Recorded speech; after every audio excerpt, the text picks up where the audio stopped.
Hello and welcome to our video on the changes to tenancy agreements and the written statement. One important area landlords need to understand under the Renters' Rights Act is the new focus on written information requirements and tenancy agreement compliance. Under the new legislation, landlords are legally required to provide tenants with certain prescribed information and documentation. This includes the Renters' Rights Act information leaflet and clear written tenancy terms.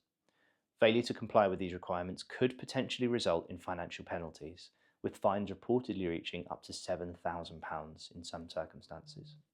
One important point landlords need to be aware of is that from the 1st of May 2026, existing tenancies are effectively considered non-compliant unless the required information has been properly issued to tenants. Landlords and agents have until the 31st of May 2026 to ensure the required documentation and information leaflets have been served correctly to applicable tenants. This means documentation and record keeping are becoming more important than ever before. Another major change relates to tenancy agreements themselves. So under the new legislation, certain clauses within tenancy agreements may no longer be enforceable if they conflict with the law.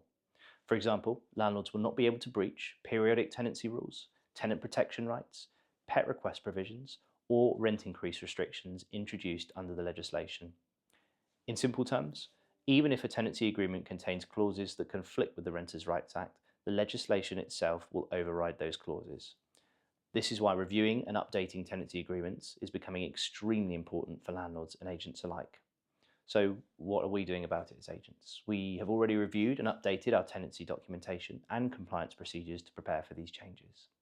Any new tenancy agreements have been completely rewritten to reflect the new legislation and have also been professionally reviewed by a solicitor to ensure they remain compliant and enforceable.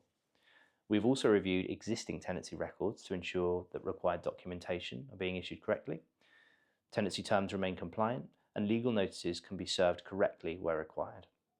Another important part of this process has been the issuing of the official Renters' Rights information leaflet to tenants. We have issued or are in the process of issuing the required information leaflet to all applicable tenants, either electronically or by post where appropriate, depending on the tenancy requirements and service provisions in place. This is particularly important because under the new system, failure to properly issue required documentation could potentially impact enforcement action or possession proceedings later down the line. The reality is that tenancy management is becoming far more compliance-led, evidence-based, and document-focused than ever before. Good record keeping, professionally drafted tenancy agreements, and proper procedures are now absolutely essential under the new legislation. As always, if you've got any questions regarding this subject, please do not hesitate to contact us.